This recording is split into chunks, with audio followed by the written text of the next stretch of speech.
Well, Dave, congratulations. 2 new club records have been set. It felt like a comfortable win. How did it feel where you were sitting? Yeah, a lot more comfortable it has been over the recent past, certainly.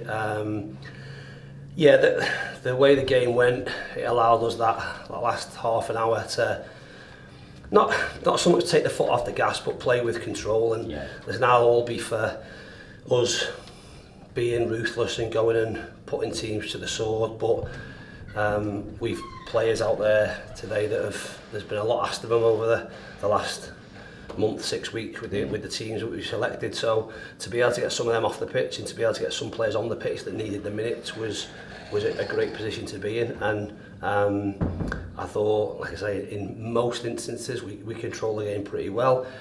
We were sloppy at times. Ben shouldn't be having to make the saves that he made. And on a different day that changes the complexion of the game. But we've got through with hopefully no injuries and look forward to next week now.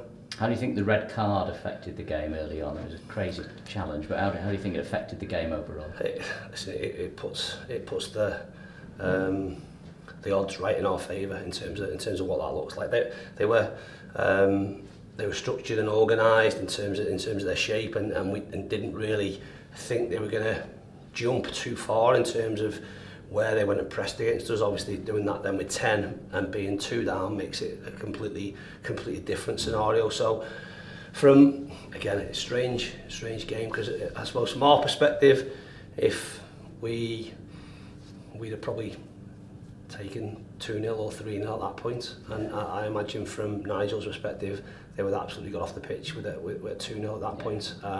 So the game sort of petered out, but thankfully for us, we scored another 2, we've kept a clean sheet, and we're sort of top of the league, which is great. It was a dream start for you. Obviously Tance will get the headlines, he's got another goal, but what an assist from Odin Bailey, and what a signing he's been. It was kind of an under the radar one.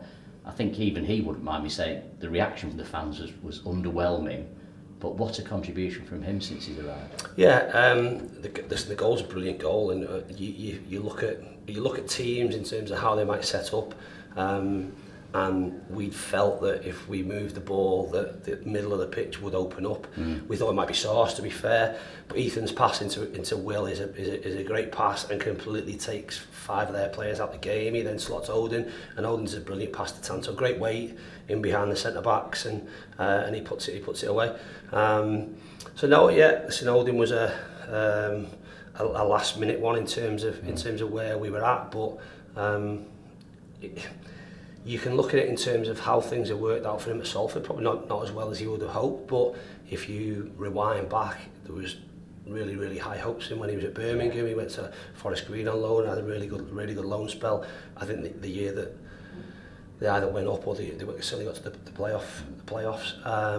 And technically is a very good player, great lad, really good lad, and we're enjoying having him. He's in a, like I say, playing in a position on that left hand side that gives us balance, so he can go wide, he can float inside. Technically he's very good. The game slows down when he gets on the ball. He picks the ball up, where in some areas with players you'd be thinking, oh no. Yeah. And he just, you could tell that, in fairness, from his first appearance back at Wimbledon. We put him on 2-1 up with in injury time maybe, and the ball came to him and he had a touch in our own half under pressure, and I thought at that point, yeah, he's a good player, and thankfully he's gone on to prove maybe the people know a little bit more right, rather than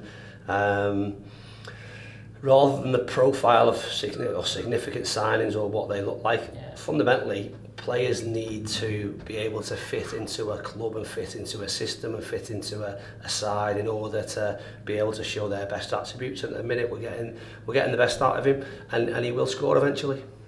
10 wins in a row now in the Football League. I mean, that's ridiculous. It's mad, isn't it? Yeah, it's a brilliant run. Yeah. If someone would have said that, like say at the start of this run or the start of the season, you would have absolutely poo-pooed the idea, because the challenges in this division are immense week in, week out, and against different types, different philosophies, different styles. So to, like I say, to continue what we've done here on the road has been great, and we'll look to continue that run in terms of league fixtures when that comes around, with a tough trip the week after next when we go to Swindon. But first and foremost, an opportunity to progress in the FA Cup here in what will be a tough game against Worksop.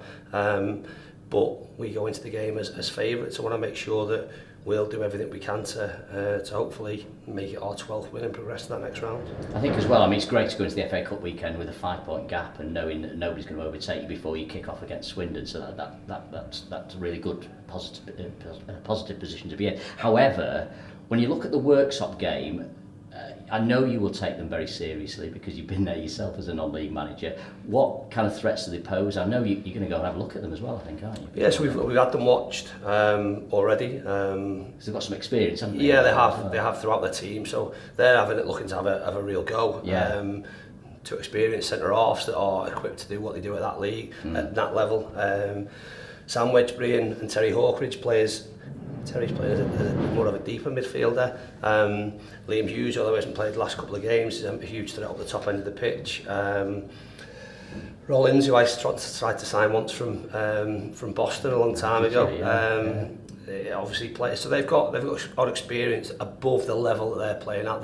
They'll be a threat in that league, and they would hope to get out of that league. So they've beaten 2 National League North teams in the 2 previous rounds. Right, yeah. So we know that we need to be at it, and we'll absolutely treat them just as we treat any other team we play against. We'll do all of our meetings. We'll look at where we think we hurt them, but also we'll look at where their strengths are, and we have to deal with that, and we have to deal with the added pressure, if there's added pressure of being the ones that are maybe set, or the ones that people will hope don't sort of stand on a banana skin. So they'll be coming looking to win the game and do everything they can to make sure they and their fans, because I know they sold a load of the tickets, enjoy the day, quite rightly, but they'll enjoy it a lot more by making sure they compete and having a go. We totally expect that. And we will be 100% professional around how we go about our business. And having said all that, though, you will make changes, I would expect, will you? Maybe he's not had a game, so as we saw off the bench today. Absolutely. We'll make sure. What we won't do, we won't risk anybody. And as I say, we're in a run at the moment where take the EFL Cup game out of it, EFL Trophy game rather out of it. In terms of the Salford game, we've put the same starting line up for 8 of those 10 games. Odin came in half time at MK Dons for Powley. From that point on, apart from today we're losing, but apart from that, those players are the same players have started every game. So it's been a monumental effort, and if we can rotate things and give players minutes that need minutes, whilst not weakening us or not in any way stretch or form look for an excuse to not think that we're doing everything we can to win the game, then we will do. And just finally, a quick word about your former club, Tranmere Rovers. Obviously struggling at the moment, that's 8 away defeats now, but I know you've still got a soft spot in your heart for them, and it's a shame to see them where they are, but Nigel there in charge can turn things around for them. Yeah, they'll turn it around. They've just got to, I know Nigel's spoken a lot about sticking together, and the owner has as well. And they did at the end there, their fans. Yeah, they are, and listen, I suppose it's difficult because they'll see today as, like I say, it's a bit of a free hit. There aren't really free hits in football. If ultimately they're losing the game, supporters are going to be frustrated around what that looks like, and they need to get themselves some wins. We've got, myself and Clint, amazing memories from when we were there as players, and we both still live local to the area. The club absolutely is special to us. So no, it's not nice to see them in the position they're in. But like I say, whether that's now, whether that's going through a bit of hardship at the moment and sticking together till they get to January and potentially can do things, or whether it's getting some players back from injury, I'm sure they'll be fine. And like I say, from my perspective, I hope they'll be absolutely fine. Well, listen, you've set another 2 records today. Well done. Congratulations. Have a good week. Cheers, John. Thank you.